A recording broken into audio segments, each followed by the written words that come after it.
Breaking చూస్తున్నాం. Retired ఇంజనీర్లతో నేడు justice PC Ghosh సమావేశం కానున్నారు. గోదావరి జలాల విషయమై గతంలో రిటైర్డ్ ఇంజనీర్ల కమిటీ నివేదిక ఇచ్చింది. ఈ కమిటీ సిఫార్సులు, ప్రభుత్వ చర్యలను జస్టిస్ పిసి ఘోష్ తెలుసుకోనుంది.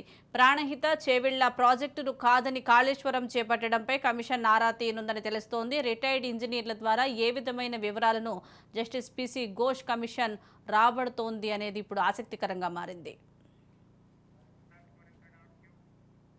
దీనికి సంబంధించి మరింత సమాచారం మా ప్రతినిధి విక్రాంత్ అందిస్తారు. విక్రాంత్, చెప్పండి. ఈరోజు రిటైర్డ్ ఇంజనీర్లతో జస్టిస్ పిసి ఘోష్ సమావేశం కానున్నట్లుగా తెలుస్తోంది. ఏ అంశాలపై ప్రధానంగా చర్చించే అవకాశం ఉంది?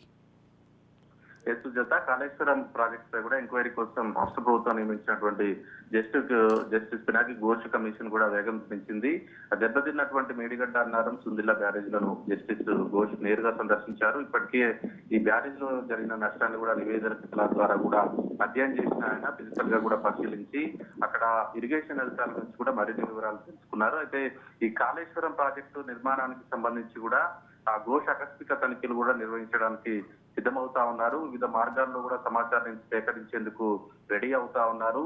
ఈ నేపథ్యంలోనే ప్రాజెక్టు నిర్మాణంలో నిపుణుల కమిటీ నుంచి మధ్యంతర నివేదికను పిసి ఘోష్ కమిషన్ కూడా కోరింది. మేడిగడ్డ సహా కాళేశ్వరం ఆనకట్టలపై కూడా 2 వారాల్లోపు కూడా మధ్యంతర నివేదిక ఇవ్వాలని కూడా నిపుణుల కమిటీని కూడా జస్టిస్ పిసి ఘోష్ ఇప్పటికే ఆదేశించారు. 3 ఆనకట్టలకు సంబంధించిన అంశాలపై కూడా విచారణ జరుపుతున్న కమిషన్ కూడా ఇటు నిపుణుల కమిటీతో కూడా సమావేశమైంది. ఇప్పటికే మేడిగడ్డ, అన్నారం, సిందిల్ల ఆనకట్టలను సందర్శించిన కమిటీ సభ్యులు కూడా వారి పరిశీలన అధ్యయనంలో గుర్తించినటువంటి అంశాలను కూడా పిసి ఘోష్ కమిషన్ కూడా ఇప్పటికే వివరించారు. సాంకేతిక పరమైన అంశాలతో పాటు అంతర్జాతీయ పరంగా అవలంబించే విధానాలను తెలిపారు.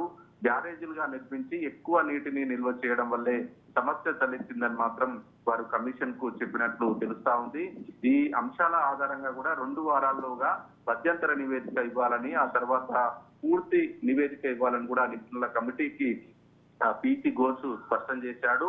ఇప్పటికే ఈ పిసి ఘోష్ అఫిడవిట్ల పరిశీలన అనంతరం కూడా సంబంధం ఉన్న వారికి కూడా నోటీసులు ఇచ్చేందుకు కూడా కమిషన్ సిద్ధమవుతా ఉంది. సాంకేతిక అంశాల అనంతరం కూడా ఆర్థిక అంశాలపై కమిషన్ దృష్టి సారించనుంది. ఆనకట్ట నిర్మాణ అంచనాలతో పాటు రుణాలు, వడ్డీ రేట్లు ఈ విచారణ చేయనున్నారు. అటు కొంతమంది వ్యక్తులు గాని ఇతర మార్గాల్లో కూడా కమిషన్ సమాచారాన్ని సేకరిస్తా ఉంది.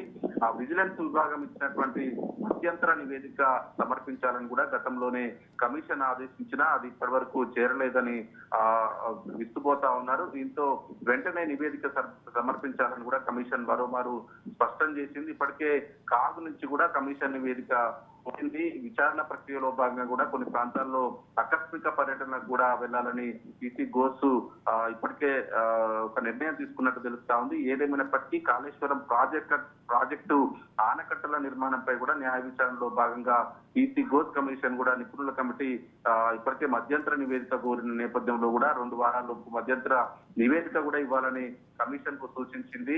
ఈ రోజు కూడా ఇప్పటికే ఇంజనీర్లతో కూడా అనేక సార్లు భేటీ అయినప్పటికీ చాలా స్పష్టంగా చెప్తా ఉంది పిసి ఘోష్ కమిషన్, ఏదైనా సరే వాస్తవాలు మాత్రమే చెప్పాలి. ఒకవేళ తప్పించుకునే ధోరణిలో మాట్లాడినా కానీ భవిష్యత్తులో మాత్రం తీవ్ర పరిణామాలు ఉంటాయని హెచ్చరికలు జారీ చేస్తూనే వారి నుంచి ఎవరి ఆదేశాల అనుసారం ఇలాంటి చర్యలకు పూనుకోవాల్సి వచ్చిందనే సమాచారాన్ని మాత్రం రాబడతా ఉంది. Sujatha, right, thank you Vikrant.